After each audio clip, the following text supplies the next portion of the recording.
for all of my doomsday preppers out there, let's get into it. This could save your life one day, r/ask Reddit.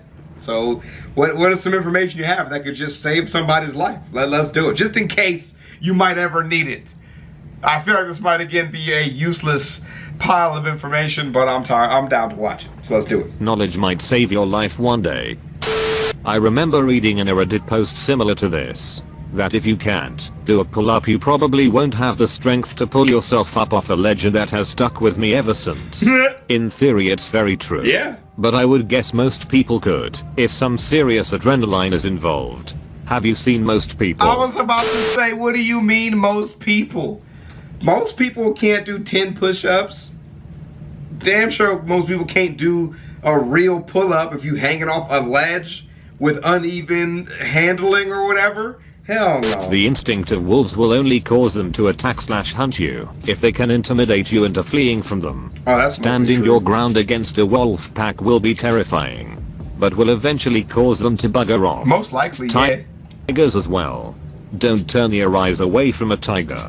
There is a story of a boy that had to walk backwards for 3 hours back to his village, I have heard being that. stalked by a tiger. Yeah. The cost benefit of a prey animal even slightly hurting a tiger is not worth it. It could mean a death sentence in the wild. I broke eye contact by looking down with a tiger yesterday that was behind a fence 3 feet away, and he jumped at me. Holy I shit. looked up, and he was standing straight up with his arms stretched above his head and claws on the fence. Damn. I swear to God he was at least 8 foot tall. I very nearly shat myself. Edit. Spelling. Yeah, that's fucking wild. That's mostly true. With pack animals, sometimes if they know they're on your blind side, they will nip at you. So they will do that, you know, to get you like to flinch and then jump at you and stuff like that. That does happen.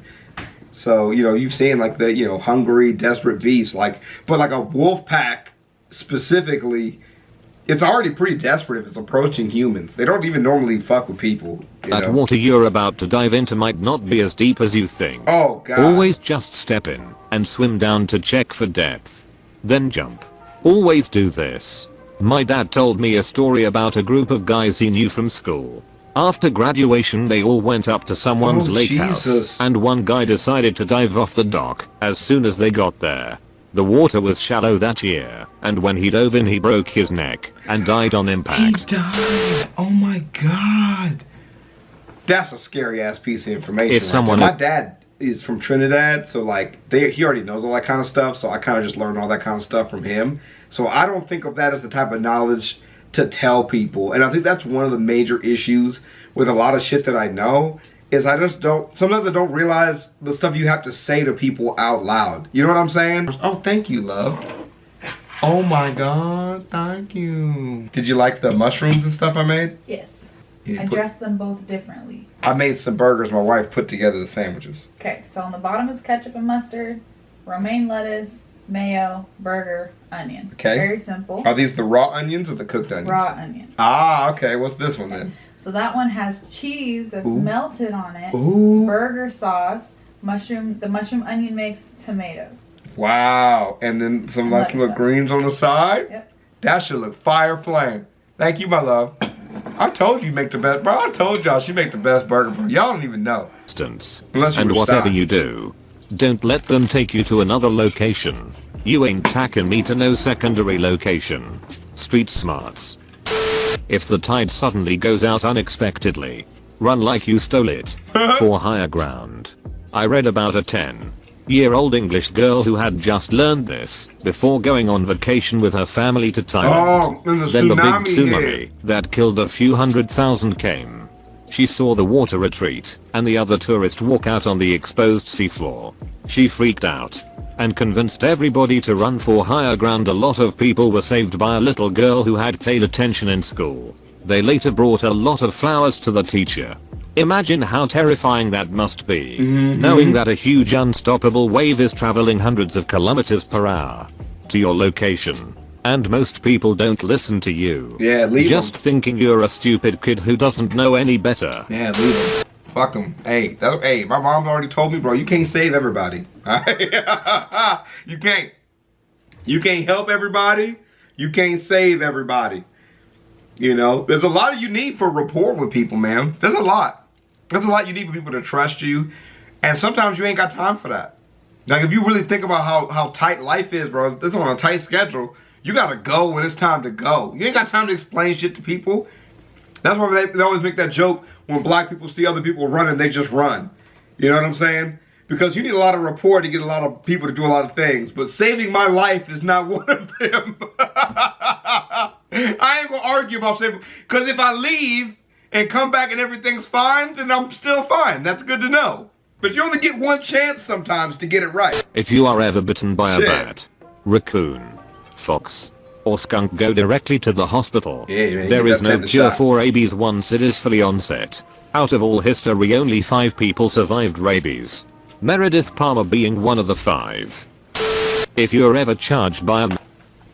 I just ate that burger on camera and it was delicious. Well, I finished chewing it before I continued the video. Moose. Get behind a tree. They have about a 10-inch blind spot, and they'll lose you. Huh. That's what Ski Patrol would always say when there were an increase in moose sightings on the mountain. They'd tell you to stay out of the trees when skiing, unless a moose is running at you. Then find trees, because unless you've got a steep hill, or are already up to speed, the moose is probably faster than you think. Oh, hell yeah. I was watching a video of someone driving alongside a moose while it was running in snow that was about chest high to the moose, and it was hauling ass. Yep. I knew they were fast, but I never realized how fast until I saw that video. I mean, they so much bigger than people are, and they're mostly muscle, bro. You're not gonna find a fat deer or moose or some shit like that. Them niggas can move, dog. They can move. When people say to take an aspirin to help during a heart attack, chew the pill. Don't swallow it whole. It gets absorbed much quicker. Edit. Last bit. Thanks for the silver. Cool. Whoa. I wouldn't have known that. Thanks. Let's have heart attacks and try it out. All snakes in Victoria, Australia are venomous. Just assume all snakes are venomous and stay away. Edit. 1 letter. Yeah, you ain't gonna catch me going up to a snake, even if I know it ain't venomous. What? That sounds like bad person advice. That sounds like stupid advice. Just like treat every snake like it's venomous. That sounds like stupid advice. But I feel you. Like if you don't fuck with snakes, I feel you. Same thing if you don't fuck with spiders or insects stuff, I feel you. But like as life-saving advice, that sounds stupid to me. Asks you for something in the street, a light, the time, whatever, always keep the person in your eye line. So if they ask for the time, don't just look down at your watch. Raise your arm slightly so your watch is in sight. I was told this years ago at a self-defense thing at a corporate retreat type of event, and I wondered if it was ever going to be useful or just something to pad out the teacher's session. Then, a decade later, I was on the street late at night on my way home, and someone approached me and asked for the time. I did this, told him the time, and he just kinda stood there.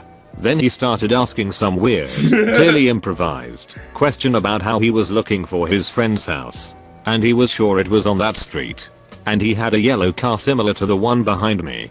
I didn't look back but just said yeah, yellow. And he pointed directly behind me. I said yeah, the yellow car. I saw it as I walked by. So, he paused for a second, looking like that meme of the woman with the equations around her head, then just yelled "Oh, FCKU," and stormed off. It was only afterwards I realized that I think he wanted me to look away so he could slug me, but he wasn't prepared to attack someone that was looking right at him. I used to bicycle commute through a bad neighborhood. 99.99% of the time I had no issues. I had an old bicycle and didn't look like I had money. One morning though, 14 stepped into the street, forming a loose line across my path. One said, "Hey man, got a light?" and I knew that it was bullshit. I didn't slow down or talk with them. I looked one of the kids directly in the eye, aimed my bicycle at him, and pedaled as hard as I could. He instinctively jumped out of the way, and the others were caught off guard, so they didn't attempt to grab me. Oh hit. Something similar happened to me. He was just like, "Bro, I'm gonna run you over, dog. Are we ready for this? You wanna rob me? It's gonna be harder than you think." Near the city center, at a four-way crossing, I saw a guy right in the middle of the crossing, a small traffic island, look at me, and then cross the street. Then out of nowhere these 4 guys formed a loose linear on the opposite side of the road. Something made the hair on my back stand up. Yeah, that's suspicious. Instead of crossing the road straight, I went to the right and I saw this guy looking at me early across the street back. Never felt so afraid. Always felt as if I got out of some trouble that day. Yeah. If you've been buried alive in a standard coffin, Dog. stay What? calm. If you are alive you haven't been buried that long.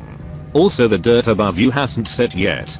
Most coffins are not built to last once buried, and as a result have weak siding. I think about this one often though. Like I saw it, and I saw a guy act it out once, and it has stuck with me for a very long time. So here is what you do. Here it is. Pull your shirt over your head. Yep. You don't want to be swallowing dirt.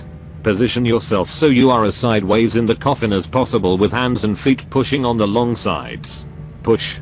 You should be able to blow out one of the walls. Start crawling up. Do not panic. You may not find a grip immediately. Keep going until you make it out. Worst nightmare. Just reading that made me uncomfortable. Well, another person was saying too, if you scoop the dirt into the coffin, right, and get your way to a spot where you can come out, right, it's only roughly 6 feet deep hole, right? So it's actually not that high up in the dirt, and you have plenty of air to actually get out in that amount of time because you know, granted it's probably not raining. If it's raining you have a whole nother drowning problem on your hands there and you're probably dead, but besides that you'll be okay. Always leave your itinerary with someone. If you meet strangers, that is, potential bad people, on the road, always let them know that you are in touch with friends and family, and that they know exactly where you are. You become less attractive as a victim. Edit. Always let strangers know that you have a destination and are expected at a particular time. 2. Always let strangers know that you have a destination and are expected at a particular time. 2. This is really useful when traveling in areas where taxis/tuk-tuks will try to bring you somewhere better. Just tell them you're meeting a friend and they shut up. I've also heard that not only say a friend, but make it more specific. Like I'm meeting my sister or my mom is waiting for me at the restaurant. Friend can sound more generic, but family members also imply that they will call someone if you don't show up, as they are typically closer to you than a friend can be. Not saying this is true in all situations, but making up specifics will help more than generic statements. If someone gets stabbed, do not take the... One thing that I like was seeing TikToks. I saw this random ass TikTok that somebody shared on Twitter, and they were just like talking to you like they knew you, and I was so fucking confused about what's going on. And then Skitten let me know, like, it was like if you're in public or like you're in an Uber and you don't feel safe, you could just play it. It sounds like your friend's like FaceTiming you or some shit. The knife out if possible. If it stays in, it acts as a plug to the hole and will reduce blood loss. Apply pressure around the wound as best as you can and call an ambulance. And if you get stabbed and the attacker withdraws the knife, seal off the wound with a credit card. Especially if it's to the lung. Damn, how big of a fucking stack? God damn! I'm on my way out of the country and turned on my phone to find that this is putting people's lives in danger. By seal off the wound I meant create suction by putting the card flat on the wound. Don't just jam it in there and dig around. I saw this in an instructional video for police like a year ago. And if you get stabbed and the attacker withdraws the knife, do not reinsert the knife back into the wound. Okay, if you're unsure about the movement of a tornado, put a straight object such as a tree or a street light in between you and the tornado.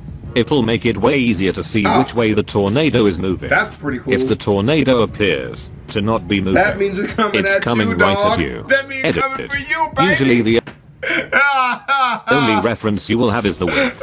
If it doesn't appear to be moving, but is getting wider, it's coming towards you. Coming at you. At which point you want to move perpendicular to its movement. Thank you /start button for clearing that up. In my experience, the easiest way to check if the tornado is getting wider is using an object such as a light post. We don't have tornadoes in Vegas ever, so I'm never gonna need that. But the thought of somebody being like, looking at the pole and be like, it's not going left or right, so what do I do? Like, it's coming for you. This is the stuff that makes the hairs in the back of my neck stand up. I have never seen a tornado, but Jesus duck. The thought of one coming straight at me is just so awesome and creepy. I live in a country that doesn't get them, but I feel exactly the same way from reading that. They sound completely horrifying. I've been ambushed by a very bad storm while skiing and had to face the prospect of digging in for the night. Thank you, French Mountain Rescue. You are genuinely ducking hardcore. Wow. But at least if that happens, you're up a mountain and some sort of weird hit is sort of to be expected. Some howling demon thing appearing out of the clear sky is a very long way outside of my experience. Edit: I have been advised that they don't appear out of a clear sky, but instead out of some maelstrom of chaos that precedes them, which is even more terrifying. Yeah, that's worse, right? It's like a buildup of a boss. There's a couple more minutes left of that video if you guys have more shit that you want to see. That was good enough for me. I got enough enjoyment out of it. And that's all for me for today, man. I'll holler at you guys a little bit later. I gotta enjoy my dinner. Peace.